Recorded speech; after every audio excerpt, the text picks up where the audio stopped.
ल है बुढी, म गाउँतिर गएँ, तिमीहरू आमा छोरी मिलेर बसेर गफ गर, म चाहिँ अलि ढिला आउँछु। ल बाई बाई। हुन्छ हो बुढा, जानु जानु गाउँतिर, हामी मिलेर बसिहाल्छौँ। मामु मामु खानेकुरा केही छ? मलाई भोक लाग्यो। तर तिम्रो लागि अन्डा र चाउचाउ छ, गएर खाऊ। आमा कस्तो भोक लागिरहेको छ, दाउरा काट्दाखेरि चक्कर लागेको थियो। केही खानेकुरा छ? तेरो हजुरबाले राखेको छ र खानलाई, गएर भाँडा धो, सफा गर घर।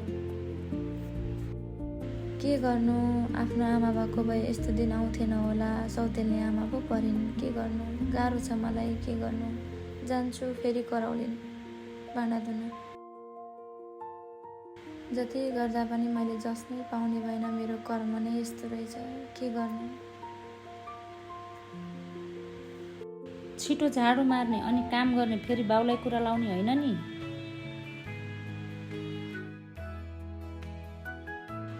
ओ के गरेको तिमीले यस्तो, छोरी?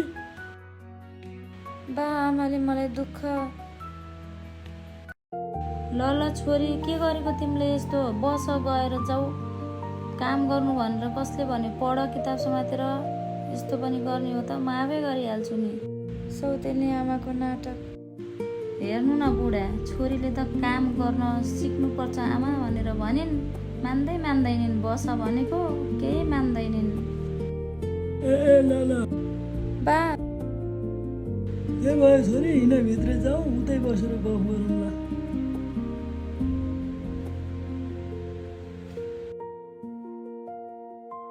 बा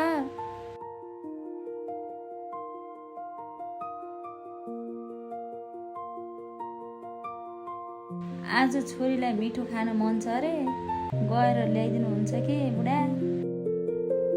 हुन्छ नि त, ल्याइदिउँला नि म। मामु म स्कुल जान्छु, नास्ता दिनु ल। छोरी, अन्डा र स्याउ छ, लगेर जाऊ। हुन्छ मामु। आमा म नि स्कुल जान्छु ल, धेरै दिन भइसक्यो नगएको। परीक्षा नि आउँदैछ, म स्कुल जान्छु ल। हे भगवान्, घरको काम कसले गर्छ? तेरो मरेको हजुरबुवा आएर गर्छ? अहिले किताब सिताब च्यातेर फालिदिन्छु अनि थाहा हुन्छ। ल जा, अब मैले जानेछु, च्यात दिन्छु। ल आमा जा। नगर्नु न यस्तो। बाप, जान्छस् स्कुल, घरको काम गर जा, गएर। अहिले झुटा सुल्टा लुचेर तँलाई लज्जा भाग। नगर्नु ल न। हरामी केटी।